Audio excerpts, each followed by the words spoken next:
Halo, assalamualaikum warahmatullahi wabarakatuh. Salam sukses dan salam sejahtera untuk kita semua ya. Ketemu lagi dengan channel novel kita, novel kesayangan Anda semua. Mohon dukungan subscribe, share dan like-nya, agar channel ini bisa berkembang dan semakin bersemangat untuk menampilkan novel-novel terbaru ya teman-teman. Selamat menikmati dan semoga terhibur ya. Bab 135. Wina menghela napas lega melihat pemilik punggung arogan itu menghilang dari pandangannya. Wina mengira dengan bertengkar seperti itu, Jihan akan mengirim orang untuk mengantarnya pulang. Sebaliknya, Jihan tidak mengusirnya, malah meminta Rudy untuk menjaganya dengan baik. Sedangkan Jihan tidak pernah muncul lagi, seakan-akan sudah melupakan keberadaannya. Selama beberapa hari ini, Lilia memberinya obat khusus untuk mengobati gagal jantungnya, jadi kondisinya pulih dengan cepat. Wina sudah bisa turun berjalan sekarang. Namun, kondisi tubuhnya sudah tidak sebaik dulu, hanya bangun untuk ke toilet saja sudah seperti akan kehilangan setengah nyawanya. Lilia sudah mengatakan obat khusus itu hanya menghilangkan rasa sakitnya dan tidak bisa menghentikan kematiannya yang mendekat itu. Dia sudah ditakdirkan akan mati pada waktunya dan tidak ada yang bisa menyelamatkannya. Melihat Wina keluar dari kamar mandi sambil berpegangan pada dinding dan berkeringat dingin, Lilia yang sebelumnya sedang mengemasi peralatannya, segera menghampiri Wina dan menuntunnya. "Nona Wina, lebih baik kamu dirawat di rumah sakit. Jangan memaksakan diri, kamu nggak akan sanggup." "Nggak perlu." Wina menggelengkan kepalanya dengan kuat. Lilia menghela napas dan berkata, "Kalau terus seperti ini, pasti akan ketahuan oleh Pak Jihan." Wina memaksakan diri tersenyum dan berkata pada Lilia, "Karena itu, Dokter Lilia, bisakah kamu bawa aku keluar dari sini?"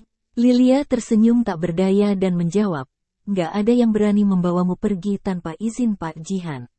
Wina tidak mempersulit Lilia lagi dan duduk di kasur dengan bantuannya. Lilia mengambil segelas air untuknya dan berkata, "Sekarang kamu pasti nggak bisa makan banyak, jadi minumlah lebih banyak air." Penderita gagal jantung stadium akhir rentan mengalami pendarahan di lambung jika makan terlalu banyak. Oleh karena itu, Wina hanya bisa mengandalkan air untuk menjaga kondisi tubuhnya. Namun, tidak lama lagi dia bahkan tidak bisa minum air. Pada saat itu, hidupnya pun akan berakhir. Wina mengambil gelas air dari tangan Lilia. Ketika Wina mendongak untuk berterima kasih kepada Lilia, dia melihat ada bekas cakar di wajah Lilia. "Dokter Lilia, wajahmu kenapa?" Saat diperiksa dan diinfus Lilia, Wina tidak begitu memperhatikannya. Sekarang Wina baru menyadari ada beberapa bekas cakar di wajah Lilia. Lilia menyentuh pipi dan berkata dengan santai, "Nggak sengaja dicakar pasien." Jihan menyuruhnya untuk mengurus Winata. Cara paling sederhana adalah mengakui bahwa dialah wanita yang digendong ke dalam mobil oleh Jihan. Begitu dia mengakui hal itu, Winata langsung mendatangi rumah sakit bersama beberapa anak buahnya dan memberinya pelajaran. Bekas cakaran itu dia dapatkan saat ditampar oleh Winata. Namun, ini adalah perintah dari Jihan, jadi Lilia tidak akan memberitahu Wina siapa yang mencakarnya dan hanya memberi alasan lain. Mendengar jawaban Lilia, Wina mengira Lilia berselisih dengan pasien dan tidak bertanya lagi. "Dokter Lilia, jangan lupa gunakan obat penghilang bekas luka. Lilia memiliki paras yang lembut dan anggun. Sayang sekali jika wajah rusak karena bekas cakar itu." "Oke." Setelah mengatakan ini, Lilia pun pergi dengan peralatan medisnya. Lilia adalah seorang direktur rumah sakit swasta. Biasanya dia memiliki jadwal yang padat. Jika bukan karena Jihan, akan sulit untuk membuat janji dengannya. Memikirkan Jihan, Wina tiba-tiba merasa kesal. Apa maksudnya? Jelas-jelas akan menikahi wanita pujaan hatinya, tapi masih mengurungku di rumah. Apa dia menginginkan Winata dan aku juga? Kalau benar begitu, Jihan sungguh serakah. Wina melihat ke arah jendela besar di kamarnya. Entah sejak kapan cuaca mendung dan hujan mulai turun deras. Cuaca itu, yang sangat cocok dengan suasana hatinya sekarang, membuatnya menghela napas dengan kuat. Bab 136. Saat Wina duduk bersandar di atas kasur sambil melamun, ada lampu mobil yang sangat menyilaukan masuk dari luar jendela. Kemudian terdengar suara mobil mendekat dan sebuah mobil Koenigsegg berhenti di depan pintu villa. Pengawal yang memegang payung membuka pintu mobil belakang dan seorang pria setinggi hampir 190 cm perlahan keluar dari mobil. Jihan melonggarkan dasi di lehernya dengan satu tangan dan memerintah kepada pengawal dengan dingin, "Jangan biarkan dia masuk." "Baik," jawab pengawal itu. Setelah dia mengantar Jihan masuk ke villa, dia segera menuju ke gerbang pintu. Wina berdiri di depan jendela, matanya terus mengikuti pengawal itu. Kemudian, dia melihat seorang pria di luar gerbang dari kejauhan. Karena jaraknya terlalu jauh dan sedang hujan deras, Wina tidak bisa melihat siapa pria itu dan dia pun tidak terlalu memedulikannya. Wina kemudian memaksakan dirinya berjalan ke bawah sambil berpegangan pada dinding. Beberapa hari ini, Jihan tidak pulang ke villa, jadi Wina tidak bisa meminta diantarkan pulang. Malam ini, Jihan akhirnya pulang. Wina tentu ingin memanfaatkan kesempatan ini. Saat Wina berjalan ke bawah, Jihan baru saja melepas mantelnya dan menyerahkannya kepada pelayan. Melihat Wina turun, ekspresi Jihan yang sudah muram itu berbuah menjadi masam. Wina tidak menyadari perubahan ekspresi itu dan buru-buru menghampirinya. "Pak Jihan." Saat Wina ingin berbicara dengannya, Jihan sama sekali tidak melihatnya dan berjalan ke kamar mandi. Melihat Jihan mengabaikannya, ekspresi Wina juga menjadi masam. "Apa maksudnya? Dia mengurungku di rumahnya dan mengabaikanku. Apa dia pikir aku ini tempat pelampiasannya?" Wina ingin menyerah meminta dipulangkan, tetapi saat melihat Rudy yang terus mengikutinya, dia pun berubah pikiran. Karena tanpa izin dari Jihan, Rudy, pelayan dan pengawal akan terus mengawasinya. Bahkan jika Wina ingin melarikan diri pun tidak bisa. Memikirkan hal ini, Wina menggertakkan gigi dan duduk di sofa di ruang tamu. Setelah menunggu lebih dari 1 jam, pintu kamar mandi akhirnya terbuka. Wina segera bangkit dan berjalan mendekat. "Pak Jihan, kamu bilang akan mengantarku pulang setelah istirahat beberapa hari. Kondisiku sekarang sudah jauh lebih baik. Apa kamu bisa membiarkanku pergi?" Jihan tidak menjawabnya, hanya meliriknya dengan dingin sejenak, lalu berjalan menuju lantai 2. Wina biasanya akan langsung pergi jika diabaikan seperti itu. Tetapi dia juga tidak mau tinggal di villa ini selamanya. "Pak Jihan, Pak Jihan." Wina mengumpulkan keberanian untuk menyusul Jihan. Namun, dia tidak menyangka Jihan tiba-tiba berhenti dan membuatnya dirinya terbentur punggung Jihan. Benturan begitu kuat sampai hampir membuatnya terjatuh dari tangga. Untungnya, Jihan dengan cepat meraih pinggangnya. Kedua menjadi sangat dekat satu sama lain. Mata mereka saling bertatapan membuat wajah satu sama lain terpantul di mata mereka. Wina yang pertama menundukkan kepalanya dan bergumam, "Terima kasih," lalu berdiri tegak dan mendorong Jihan menjauh. Jihan menatapnya dan bertanya dengan dingin, "Apa kamu sudah membuat janji dengannya?" "Apa?" Wina menatap Jihan lagi dengan tatapan penuh kebingungan. Jihan melihat keluar jendela. "Dia bisa datang kemari, bukankah kamu yang memintanya untuk menjemputmu?" Wina ikut melihat ke arah jendela, tetapi tidak dapat melihat dengan jelas, jadi dia pun berjalan mendekat ke jendela. Seluruh pemandangan di luar terlihat dari atas. Ditambah dengan terangnya lampu jalan di luar gerbang itu, Wina akhirnya dapat melihat siapa pria tersebut. "Rian, kenapa dia bisa datang kemari? Mantan kekasihmu datang menjemputmu. Kamu pasti sudah nggak sabar untuk pergi, kan?"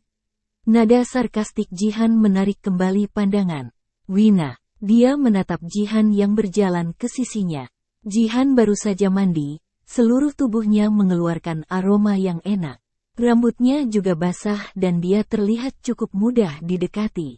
Namun, kata-kata yang keluar dari mulutnya sangat tidak menyenangkan. Wina mengatupkan bibirnya dan tidak menjawab. Dia memang ingin pergi. Akan tetapi, jika sekarang dia pergi dari villa, Jihan akan berpikir bahwa dia sudah membuat janji dengan Rian. Kenapa kamu nggak pergi? Jihan menunduk, menatap dengan dingin wajah Wina yang kecil itu. Melihat tatapan dingin itu, Wina takut Jihan akan mengira dirinya ingin tetap tinggal di sini, jadi segera berbalik. Begitu dia berjalan 2 langkah menuju tangga, lengannya sudah dicengkeram Jihan dan dirinya ditarik dengan kuat ke dalam pelukan pria itu. Bab 137. Ternyata kamu memang sudah membuat janji dengannya. Suara Jihan, yang begitu dingin datang dari atas kepalanya, membuat Wina tertegun. Aku nggak membuat janji dengannya. Kalau begitu kenapa dia tahu kamu ada di sini? Aku nggak tahu, mungkin. Jangan membuat alasan lagi. Bukankah kamu memintaku untuk menemukan tasmu agar bisa menghubunginya? Wina ingin menjelaskan, tetapi sudah disela oleh Jihan. Melihat sikap Jihan yang begitu keras kepala, Wina tidak melanjutkan penjelasannya. Karena Jihan sudah menganggap dirinya sudah menghubungi Rian untuk menjemputnya, Jihan tidak akan percaya dengan penjelasannya, jadi Wina pun memilih diam saja. Begitu kamu sembuh, dia datang menjemputmu. Jelas-jelas kamu sudah membuat janji dengannya kan? Rasa tidak percaya Jihan pada dirinya sudah membuat Wina merasa sangat lelah. Setelah menarik napas, Wina pun berkata dengan datar, "Ya, aku memang sudah buat janji dengannya. Setelah aku bisa jalan, aku memintanya menjemputku." Mendengar pengakuan Wina, Jihan mendengus dingin dan menatap Wina dengan menghina. "Kamu benar-benar jalang, baru sembuh sudah buru-buru ingin bercinta dengannya." Jihan yang selalu tenang, percaya diri dan berpendidikan tinggi justru mengatakan hal-hal yang buruk seperti itu. Setelah Wina tersadar dari ketidakpercayaannya, dia menengadah dan tersenyum provokatif pada Jihan. "Pak Jihan, kamu benar. Aku sekarang sangat buru-buru ingin pergi, jadi tolong lepaskan aku secepatnya. Jangan buang-buang waktuku." Wina sengaja menekankan intonasinya di bagian akhir dan membuat pria yang sedang memeluk pinggangnya menjadi tegang. Wina tahu bahwa dia sudah membuat Jihan marah. Mungkin karena terlalu marah atau telah mendapatkan keberanian, Wina saat ini tidak ingin membiarkan Jihan begitu saja. Wina seperti bunga mawar berduri, yang durinya menusuk ke hati Jihan. "Pak Jihan, kita sudah berpisah. Kamu juga akan menikah. Jadi kita putuskan hubungan kita dan jangan pernah bertemu lagi. Jangan pernah mencariku lagi, oke?" Tubuh Jihan semakin tegang dan wajahnya menjadi sangat masam. "Apa katamu?" Suaranya penuh dengan amarah yang tertahan, lalu menggertakkan giginya karena amarahnya mulai tidak bisa dikendali. Wina berkata sambil menatap mata Jihari dan berkata, "Aku berkata berhenti menggangguku.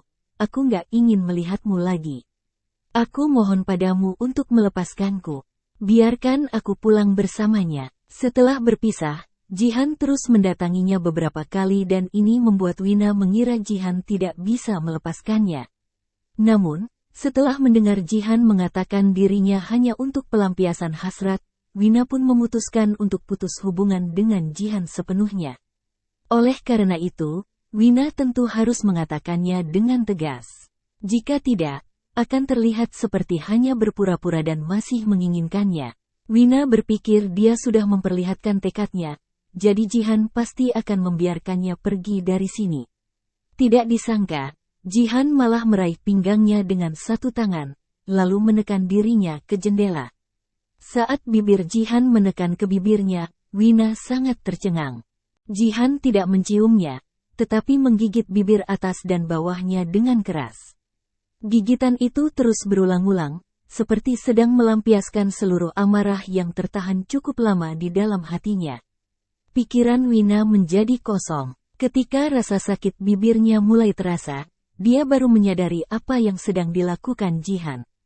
Wina mati-matian mendorong Jihan menjauh, tetapi Jihan meraih pergelangan tangannya dengan satu tangan dan dinaikkan ke atas kepala agar tidak bisa bergerak. Mata Wina membelalak, menatap wajah yang sangat dekat dengannya. Untuk sesaat, dia merasa Jihan sudah gila. "Jihan!" Di sela-sela gigitan itu, Wina pun berteriak, mencoba menghentikan Jihan. Namun, begitu dia membuka mulut, Jihan menggigit bibirnya lagi. Setelah itu, Jihan menciumnya dengan ganas tanpa memedulikan perasaan Wina. Saat Wina hampir kehabisan napas karena ciuman itu, terdengar suara Rudy yang mantap dari bawah. Tuan muda Jihan, Pak Rian menelepon polisi. Dia melapormu sudah mengurung Nona Wina secara ilegal.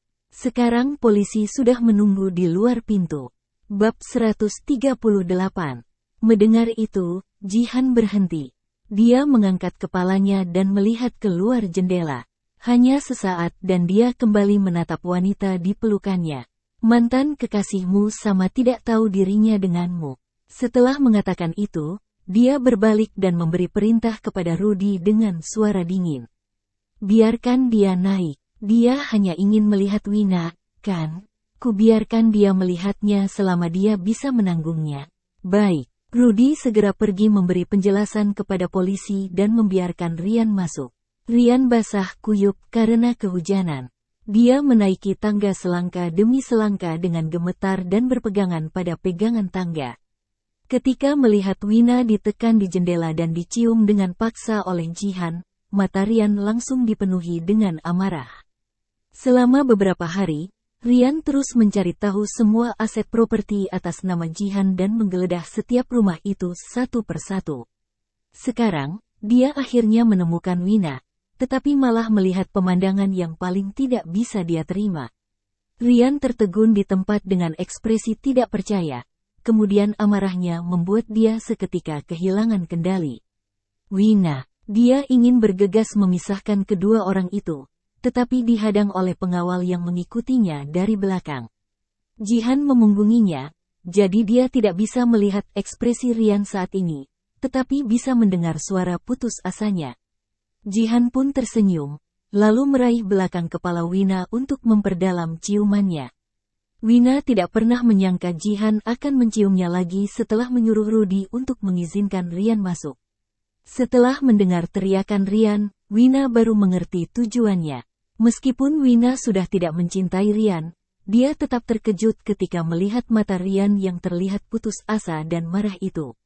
Wina merasa bahwa pria yang terus mencoba datang ke arahnya itu bukanlah Rian, tetapi Ivan. Karena hanya Ivan yang saat melihat dirinya diintimidasi oleh pria lain baru akan kehilangan kendali seperti itu. Wina otomatis tidak ingin membuat Ivan sedih, jadi berjuang mati-matian melepaskan diri. Namun, semakin dia meronta, semakin kuat Jihan menciumnya. Jihan bahkan memasukkan jarinya ke dalam pakaian Wina di depan Rian. Jihan, jangan sentuh dia. Rian berteriak seperti orang gila dan ingin segera membunuh Jihan. Akan tetapi, tubuhnya ditahan oleh pengawal. Dia tidak bisa bergerak, hanya bisa melihat Jihan menindas Wina. Jangan di sini. Setelah sekuat tenaga mendorong Jihan, Wina berhasil mengatakan itu, tetapi bibirnya ditutup oleh Jihan lagi. Wina pun menjadi sangat marah dan menggigit bibir Jihan dengan keras. Dia ingin menggunakan cara itu menghentikan Jihan, tetapi tidak disangka Jihan sudah gila sampai mengabaikan rasa sakitnya. Nggak ingin di sini, bisa pindah tempat lain. Jihan tiba-tiba menggendongnya dan berjalan ke kamar tidur. Sangat ingin meronta. Wina melihat Rian yang matanya dipenuhi amarah itu hampir berlutut di lantai dan berteriak dengan keras. Jihan, aku nggak mengizinkanmu menyentuhnya. Suara yang menyedihkan itu menghentikan langkah Jihan. Jihan perlahan berbaik, seperti seorang raja sangat berkuasa, menatap Rian yang terlihat pucat. Dia adalah wanitaku. Aku bisa menyentuhnya kapanpun aku mau. Apa hakmu melarangku? Aura Jihan yang kuat dan arogan itu membuat Rian yang sedang berlutut di lantai terlihat manusia tercela. Rian ditahan oleh pengawal sampai berlutut di lantai, tetapi matanya terus menatap ke arah Wina yang berada di dalam pelukan Jihan. Dia bukan wanitaku, dia milikku. Aku dan dia tumbuh bersama. Kamu saling mengenal dan mencintai. Bagaimana dia bisa menjadi milikmu? Kita sudah berjanji saling mencintai selamanya. Bagaimana mungkin Wina menjadi miliknya? Bagaimana boleh Wina menjadi miliknya? Rian tidak bisa menerima hal itu sama sekali sampai membuat pikirannya dipenuhi dengan keputusasaan. Melihat Rian yang panik seperti itu, Wina sedikit terkejut. 5 tahun lalu, bukankah dia meninggalkanku?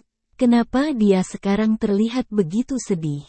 Ekspresi Wina yang terkejut itu membuat Jihan sangat tidak senang. Seperti sudah melewati batas kesabarannya dan raut wajahnya langsung menjadi masam. Dia menggendong Wina, menatap Rian yang sudah hampir gila, seolah-olah dia sedang melihat spesies rendahan.